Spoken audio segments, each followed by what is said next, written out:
believe. I'm not quite sure in what, but I do believe in something.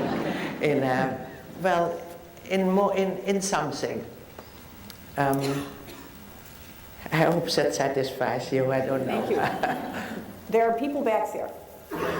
Yes. My question is a little similar to what was asked, but it's the transformation you made from bitterness and hatred to hope and peace. What is the transformation that you made from bitterness to hopefulness, and peace? What kind of, you know, you were very depressed and sad. Yeah. He's wondering Touched on how that happened. how were you able to go from that depth? You said something, but could you say more of that? He wants to hear more about that process. Well, you know, as I said, I used to be a very happy person. My nature is happy, and I love people, and I love to do things, and I'm full of life. And I wasn't that person anymore, you know. I was depressed, I was miserable.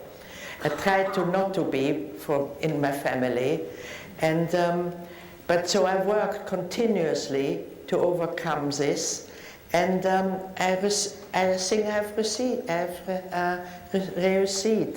And I'm a very happy person. I love life. I love meeting people, and you know, my own suffering I've forgiven. Not the Nazis. I've not forgiven them, and I don't want to forgive them.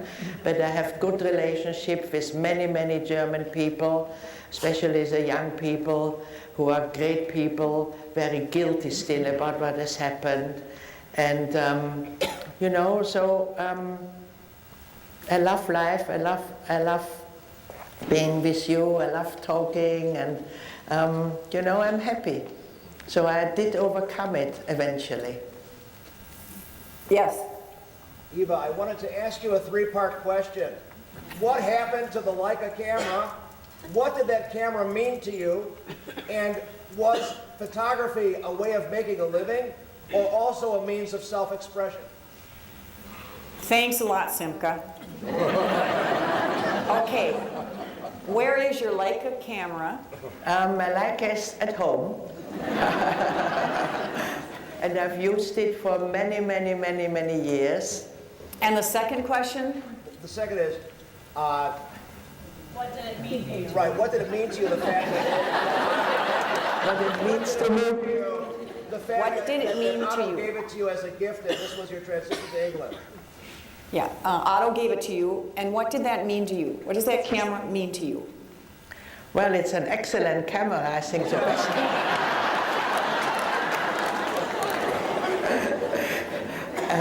And I used it professionally, but I used it mainly later on to take photos of my family, my children and my grandchildren.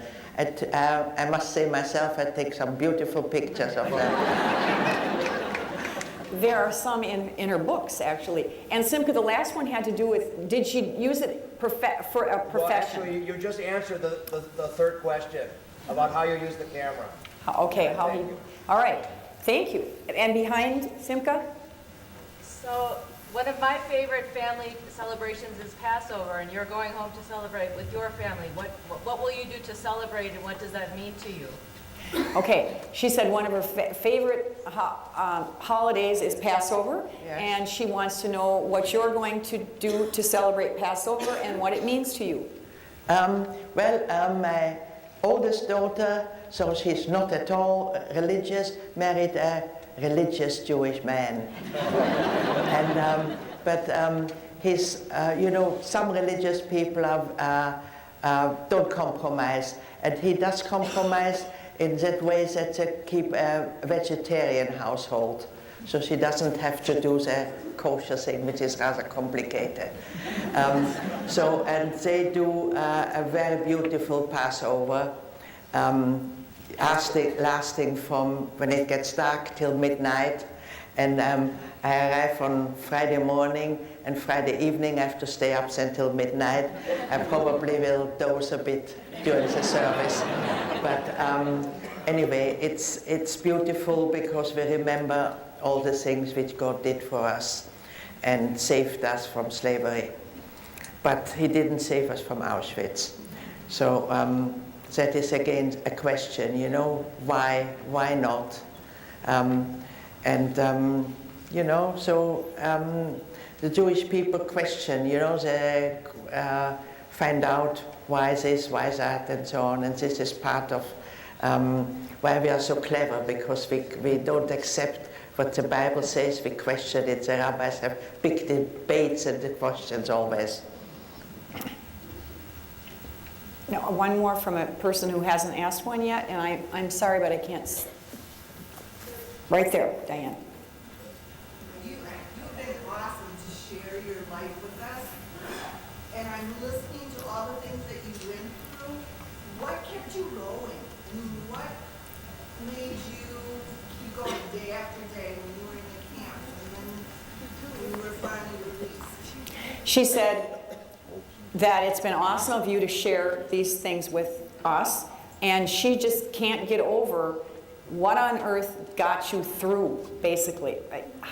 Well, don't forget I was 15 years old, and life itself, you know, to give up life, you have only one on earth, and you don't give that up very easily. So I really tried to hang on with really my last strength. But I must admit there was a lot of luck. If the Russians wouldn't have come in January, I wouldn't have survived much longer. I was really at the end of my strength, especially being winter, and it was extremely cold, and I had open toes, which started to be infected. I wouldn't have made it much longer. But I just didn't give up.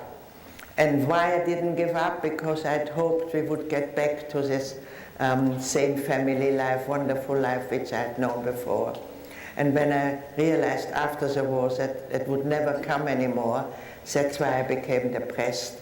And in my last book I wrote even that I found a note which I'd written in January 1946, just for myself. I'm so miserable, I don't want to carry on life, I would like to commit suicide.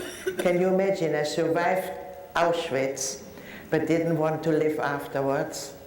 Luckily I didn't commit suicide, of course, but the thought alone was shocking, really, I think. You have been, they cut me off, we can't have any more questions. We have a long night ahead. You can ask me you can anything ask her. still. We're going to have a reception in the lobby now. There's coffee, punch, some desserts, and they're selling books, and we're going to be out there, and you can get in line, and Eva will sign your books. And I just want to tell you, you have been a fantastic audience, and Eva, thank you. Thank you.